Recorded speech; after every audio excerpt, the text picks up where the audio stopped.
Open that little jewelry box, the one shoved to the back of the drawer, the one your mother kept but almost never wore. Those old earrings tangled at the bottom, the ones missing a mate, the ones you keep meaning to throw out. Some of them are quietly selling for more than the ring sitting right next to them. I mean that. Ordinary old earrings, the kind almost nobody looks at twice, are changing hands right now for hundreds and sometimes thousands of dollars. And they slip past everyone. Because earrings are small, they get separated, and we've been trained to think the value lives in the ring or the necklace instead. I've been sorting these things for years, at estate cleanouts and church rummage tables, and I'm going to walk you up a ladder tonight from the ones worth a nice dinner all the way to a single pair that a woman almost dropped in the donation bin. That last pair is real. It's documented. And I saved it for the very end. And every single thing I show you, you can go check with your own hands tonight. Let me start with the pair I learned my first hard lesson on. Years ago, at a sale in an old farmhouse, I saw a pile of Mexican silver earrings in a shoebox marked $1 each.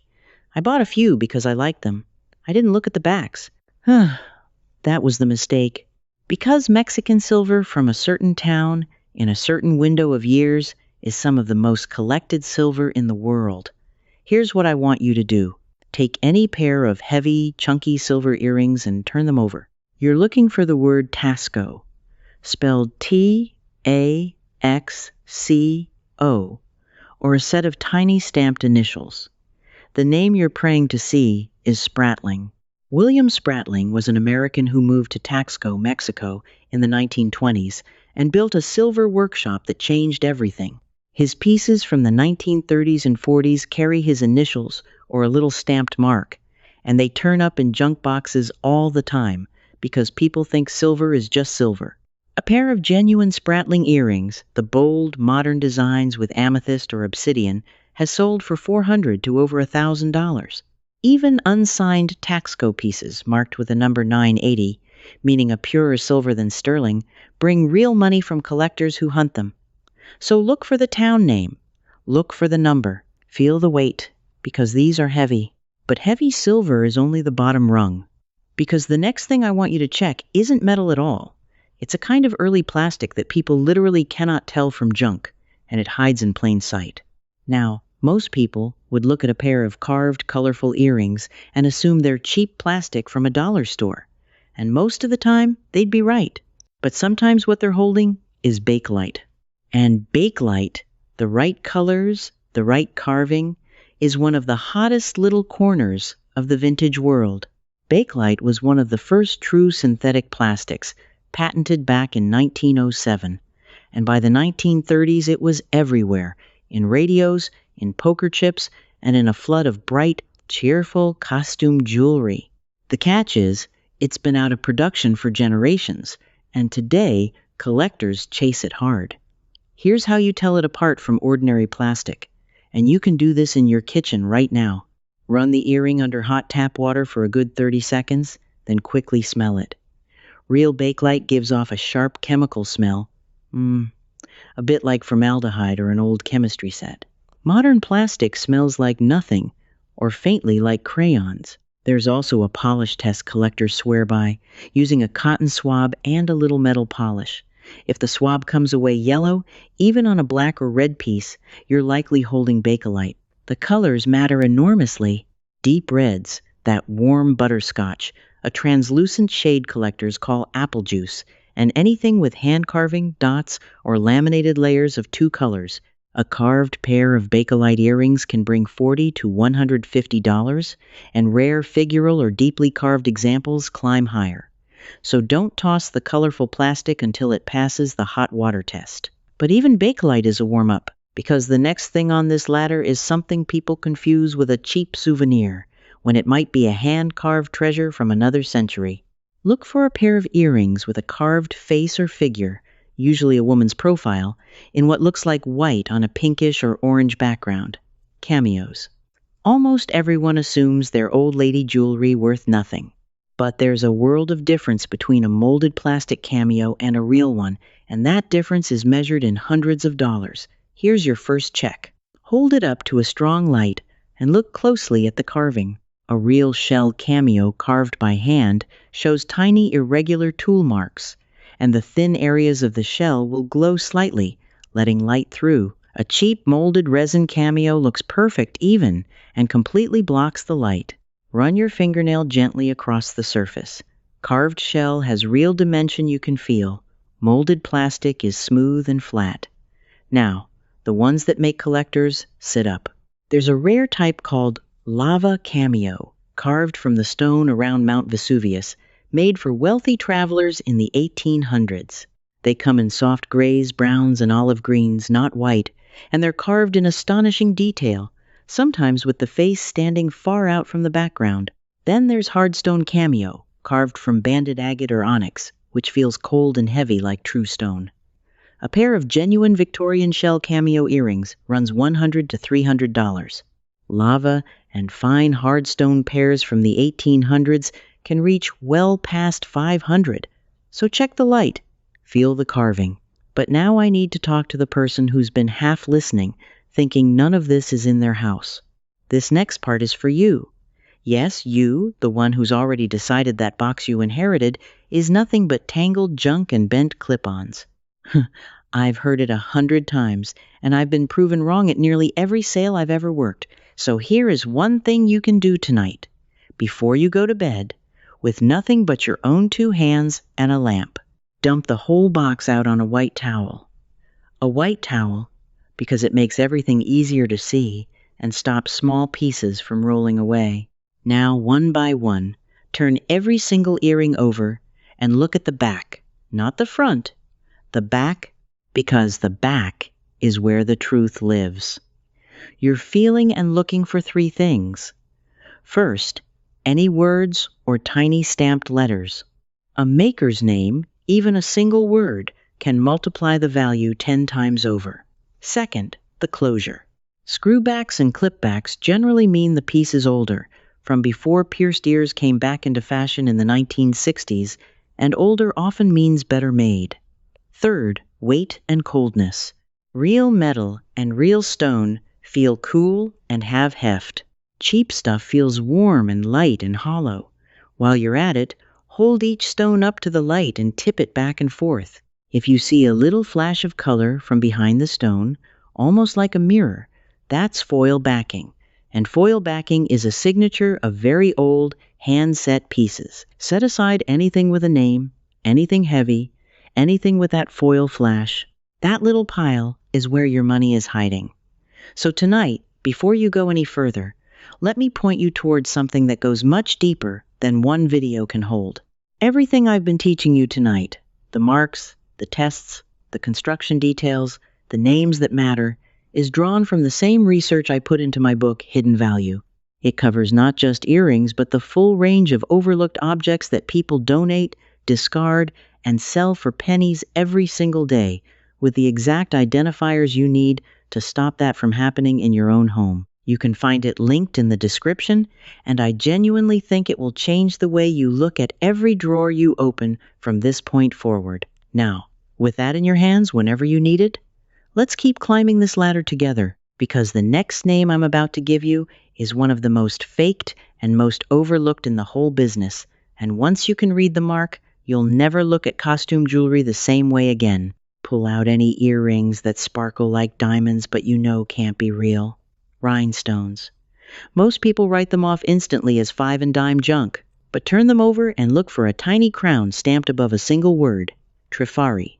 Trifari was a costume jewelry company, and in the 1930s and 40s, their head designer was a man named Alfred Philippe, who had actually worked for Cartier and Van Cleef and Arpels, the great diamond houses.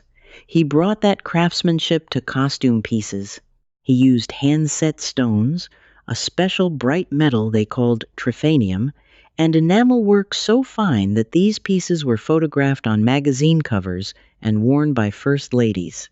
The mark to find is crown Trifari, the word Trifari with a little crown sitting on top of the T. That crown mark tells you you're holding the good era.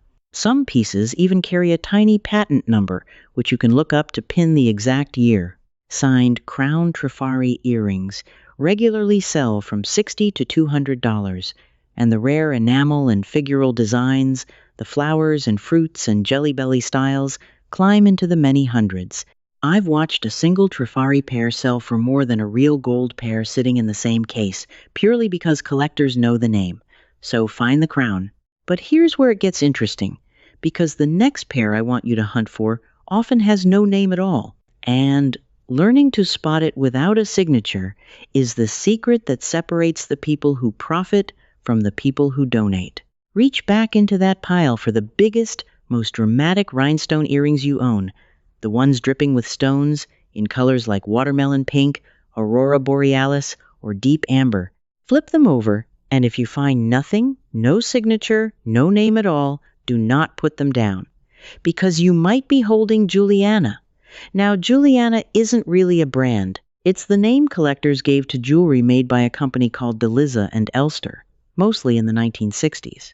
The company barely signed anything, so for decades these pieces got dismissed as unmarked junk. But collectors learned to identify them by construction, and this is the insider trick I want to hand you. Turn the earring over and study how it's built. Genuine DeLizza and Elster work shows what's called 5-link construction on the bracelets. And on the earrings you'll see distinctive open-back stones, little shaped or figure-8 loops connecting the parts, and tiny puddles of clear glue holding some of the stones, along with big, fancy, faceted stones called navets that are set to catch the light from underneath. The tip-offs are the layered, dimensional look, the mix of stone shapes and colors, and those open metal backings that let light pour through the stones. Once you learn that build, you can spot it across a room. A confirmed pair of Juliana earrings sells for $80 to $300, and rare color combinations go higher, all for a piece with no name on it whatsoever. People give these away every single day because they assume unmarked means worthless. It does not. So learn the construction, not just the signature, because the next maker did sign her work with one of the most beautiful little marks in the business, and her pieces are climbing in value every year. Look for earrings made of small pearls that aren't quite round, wired onto delicate golden filigree that looks like lace. If they have a soft, romantic, almost antique feel, turn them over and hunt for a small oval or horseshoe-shaped plaque stamped with a name, Miriam Haskell. Miriam Haskell ran her house from the 1920s onward, and her chief designer, Frank Hess, created these intricate hand-wired confections that no machine could reproduce. The pearls she used are called Baroque pearls, meaning irregular, lumpy, organic shapes, and each one was individually hand-wired to a filigree backing in a warm, soft gold tone she called Russian gold plating. Here's your identifier. Genuine Haskell shows hand wiring on the back, each pearl or bead attached with wire wrapped by hand, not glued flat. The metal has that distinctive dark antiqued gold color, never bright and shiny, and the signature plaque when present reads Miriam Haskell in a little oval or horseshoe shape. Some early pieces are unsigned, so again, the construction tells the story. Intricate, layered, hand-wired, never cheap or flat. Signed Haskell earrings commonly bring $100 to $400, and the elaborate multi-strand and floral designs go well beyond that. These are the pieces I see donated most often, because to an untrained eye they just look like grandma's old pearls. So look for the hand wiring and the horseshoe. But now we leave the world of costume entirely, because the next 3 items are old, truly old, and the value climbs sharply from here. Find any earrings that look like dull, dark gray metal covered in tiny, sparkling studs, almost like they're set with hundreds of miniature diamonds, except the sparkle is silvery and steely instead of white. Most people think these are corroded, tarnished junk. They're not. They're cut steel, and they're a lost art. Cut steel jewelry was made mostly in England and France from the 1700s into the 1800s. Craftsmen would take tiny individual studs of polished steel, each one hand-faceted like a little gem, and rivet them one by one onto a metal backing. Before electric lighting, in candlelit ballrooms, these steel facets threw off a flashing sparkle that rivaled diamonds, and they were worn by people who could easily have afforded real stones. Here's how you know it's real cut steel and not a modern copy. Look closely, ideally with a magnifying glass, and you'll see each little stud is a separate faceted piece, individually attached with its own rivet on the back. The facets should be crisp, and the whole piece feels surprisingly heavy and cold. Some age and darkening is normal and actually expected. What you don't want is orange, flaking rust, though even lightly rusted pieces still sell. Genuine Georgian and Victorian cut steel earrings sell for $150 to $500, and exceptional early pairs with hundreds of hand-set studs go higher because almost nobody makes these anymore and the skill is essentially gone. So count the little riveted studs. Feel the cold weight. But steel isn't the only thing our great-great-grandmothers wore that we now mistake for worthless. The next one is black, and people throw it out, thinking it's just old costume junk. Pull out any earrings made of a deep, solid black material, carved or faceted, that feel oddly warm and light in your hand. Before you dismiss them as cheap black plastic or glass, understand what you might be holding. This could be Whitby jet, and it carries both real money and a story most people have never heard.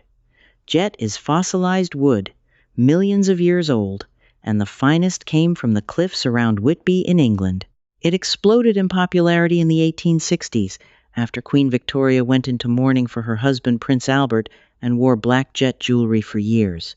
The whole nation followed her lead, and an enormous industry grew up carving jet into brooches, beads, and earrings for people in mourning. Here's how you separate real jet from the imitations. Genuine jet is very lightweight and feels warm to the touch, almost like it isn't cold metal or glass. It's warm because it's essentially fossilized wood. When rubbed, it can even build up a slight static charge. The imitation, called French jet, is actually black glass, and it feels cold and heavier and looks glassier. Real jet often shows hand carving and has a slightly softer, deeper black. Genuine Victorian Whitby jet earrings sell for $100 to $400, and finely carved matched pairs bring more, sought after by collectors of mourning jewelry and Victorian pieces alike. People toss these constantly, thinking black means costume. Black, warm, and light means money. So weigh it in your palm and feel for that warmth, because now we're standing at the top of the ladder. And everything so far has been leading here, to the pair that I promised you at the very start, the one a woman nearly gave away. I want you to picture the plainest possible thing, a pair of old earrings with faceted clear or colored glass stones, set in silver or gold that's gone dark with age. Nothing about them screams valuable. In fact, they look duller than the sparkly rhinestone pieces you already set aside. Most people would rank them dead last. That is exactly why they're the most dangerous to overlook, because these might be Georgian paste. And Georgian paste, the real thing, is one of the most coveted and misunderstood treasures in the entire jewelry world. Paste is a special kind of hand-cut, high-lead glass, and in the 1700s and early 1800s, it was not cheap costume jewelry, it was a luxury art form. The greatest pastemaker, a Frenchman named Georges Frédéric Strass, gave his name to the material, and fashionable aristocrats wore paste openly and proudly. Each stone was hand-cut and hand-polished like a real gem, then set with extraordinary care. Here is the one detail that separates a genuine Georgian piece worth a small fortune from an ordinary old earring, and I want you to check it tonight. Turn the earring over and look at the back of the stones. On genuine Georgian paste, the settings are closed at the back. You cannot see through to the stone. The stone sits in an enclosed cup, and behind it, the maker placed a thin layer of reflective metal foil to bounce light back through the glass.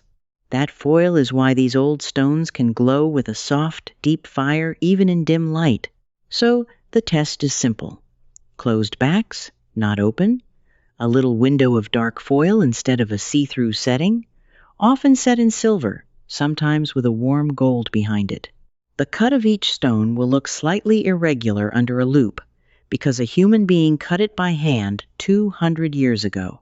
And the style collector's dream of finding is called a girandole, an earring with a top stone and 3 teardrop-shaped stones dangling below, like a tiny chandelier. Now here is the part that keeps me up at night on behalf of everyone who's ever cleaned out a house. Collectors and dealers document these sales, and genuine Georgian paste girandole earrings routinely sell at auction and through specialist antique jewelry dealers for $800, $1,500, and in fine complete examples several $1,000s. A single pair, set with glass, 200 years old. And here is the true story I promised you. On the collecting forums where people post their inherited pieces asking what they've got, there is a recurring gut-wrenching pattern. Someone posts a photo of dark, dull, old earrings they found in a relative's button tin or sewing box, ready for the trash, asking only whether they're worth keeping, and an old jewelry specialist replies to turn them over. Closed backs, foiled stones, hand-cut glass, Georgian. Please don't clean them. Please don't sell them for scrap, and please sit down before you look up what they're worth. That's the pattern. Overlooked for generations in a drawer, almost thrown away. Then one person who knew to check the back recognized what everyone else had walked past, and now that person is you. The reason these slip through is heartbreaking and simple. They don't sparkle like new rhinestones, so people assume they're the cheapest thing in the box. The silver has darkened. The foil behind a stone may have aged and dimmed. To an untrained eye, a genuine 200-year-old paste girandole looks worse than a shiny modern earring from the mall. But to the eye that knows, closed backs and hand-cut foiled glass are the fingerprint of real Georgian work, and it is worth more than almost anything else that pair of ears ever wore. So tonight, when you dump that box on the white towel, the very last pair you should judge by how much it sparkles is the dull, dark, closed-back one. Turn it over. Look for the enclosed settings and that little window of foil. That's the pair that could be worth more than everything else on the towel combined. And think for a moment about how many of these have already been lost. Sold for $1 in a shoebox, like I once did with silver I didn't understand. Dropped in a donation bag because black looked like plastic and dull looked like junk. The people who bought them for pennies were counting on exactly one thing, that you would never turn the earring over and check the back. Now you will, every single time. Let me leave you with the feeling I get every time I hold one of these pairs and realize what it truly is. It's the quiet shock of understanding that a small fortune has been sitting in a drawer, tangled and ignored, waiting patiently for someone to finally see it. You are not the kind of person who lets that walk out the door for pocket change. Not anymore. You're the kind who turns it over and checks. So tell me, out of everything tonight, which pair do you think you already own? Is it the heavy Mexican silver, the warm black jet, the hand-wired pearls, or is it the dull, dark, closed-back pair you almost overlooked? Go dump that box on a white towel, then come back and leave a comment and tell me exactly what you found on the back of your earrings. I read them and I answer. And if you'd rather recover the value hiding in your own home than hand it to someone counting on you not knowing, subscribe and stand with the people who are learning to look before they let go. Because next time, I'm opening the drawer nobody thinks to check, the one with the old brooches, and I'll show you the single pin that a collector spotted at a yard sale for $2 and later sold for the price of a used car. Turn everything over. The truth is always on the back. Before you close that jewelry box, let me pick up right where we stopped.